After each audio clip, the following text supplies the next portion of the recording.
일장 스님의 여정.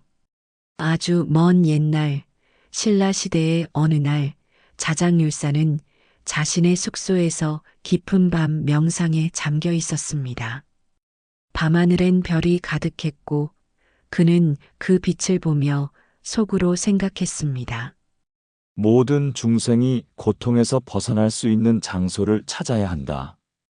부처님의 가르침이 살아 숨쉬는 땅이 필요하다.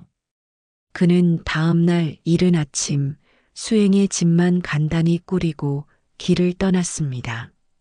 그의 여정은 계곡을 지나고 험한 산을 넘어야 하는 고된 길이었습니다.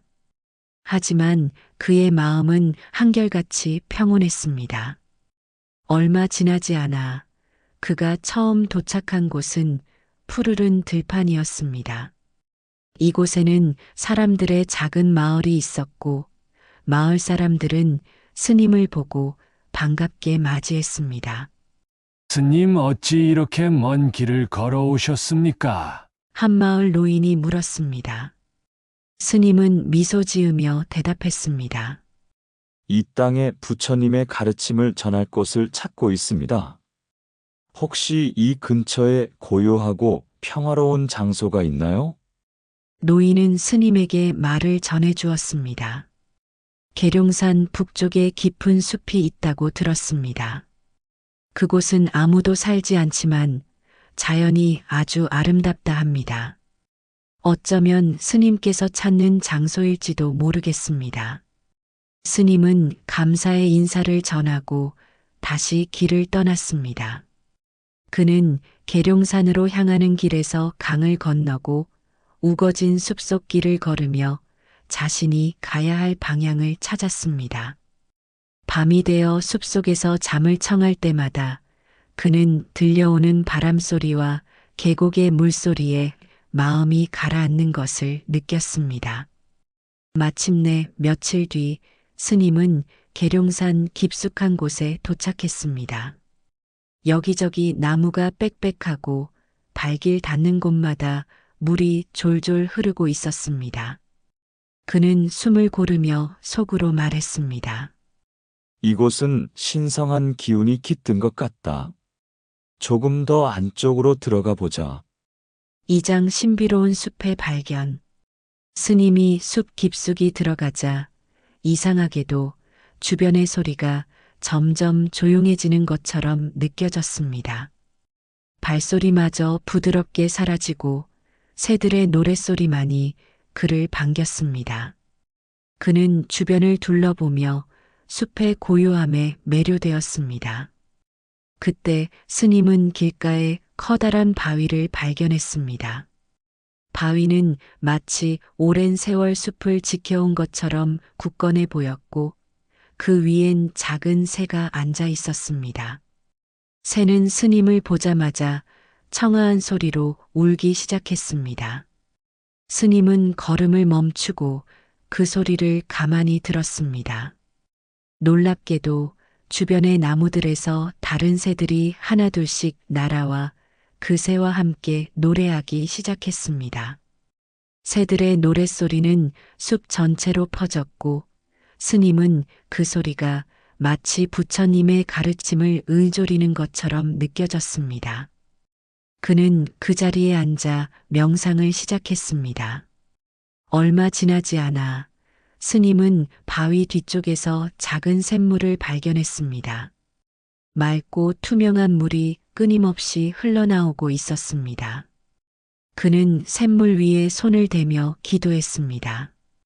이 물처럼 맑은 마음으로 중생을 제도하게 해주소서.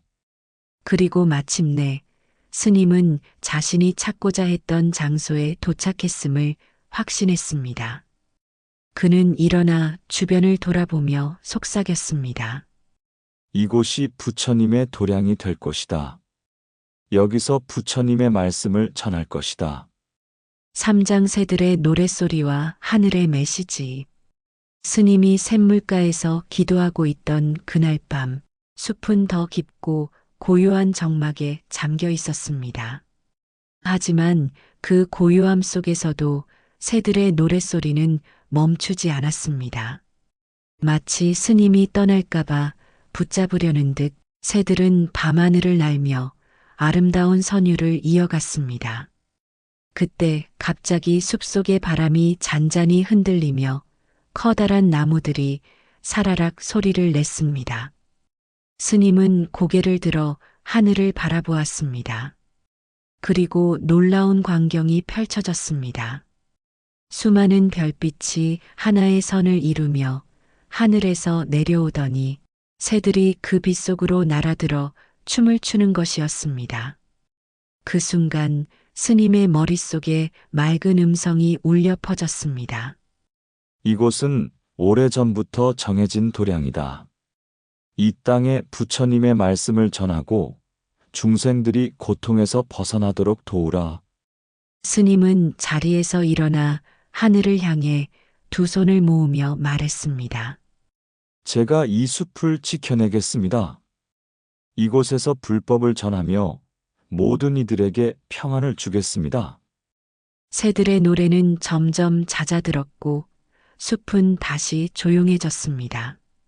하지만 스님의 마음은 그 어느 때보다도 확신으로 가득 차 있었습니다. 사장 마을 사람들과의 만남. 스님은 숲에 머물며 작은 초막을 짓기 시작했습니다. 그는 주변의 나뭇가지를 모아 초라하지만 아늑한 수행처를 만들었고 샘물 곁에 앉아 하루 종일 경전을 음조리며 명상을 이어갔습니다. 그런데 어느 날 숲에서 연기가 피어오르는 것을 본 마을 사람들이 스님을 찾아왔습니다. 스님, 이 깊은 숲에서 무엇을 하고 계십니까? 이곳은 아무도 오지 않는 곳인데요.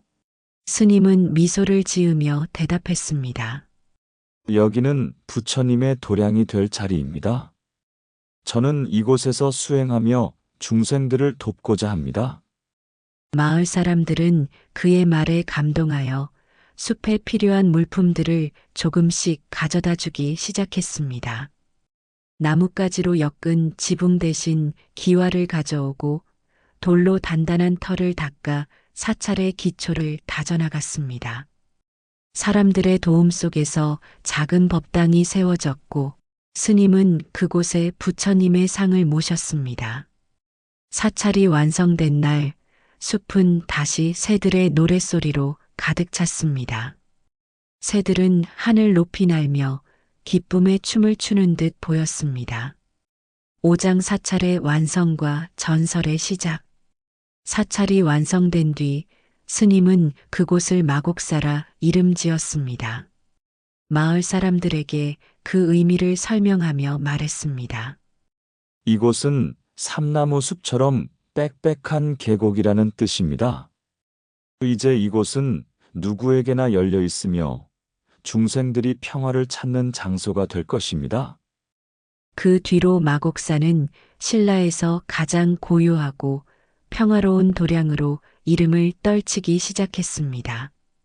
스님은 매일 아침 일찍 일어나 숲을 거닐며 부처님의 가르침을 되새겼습니다.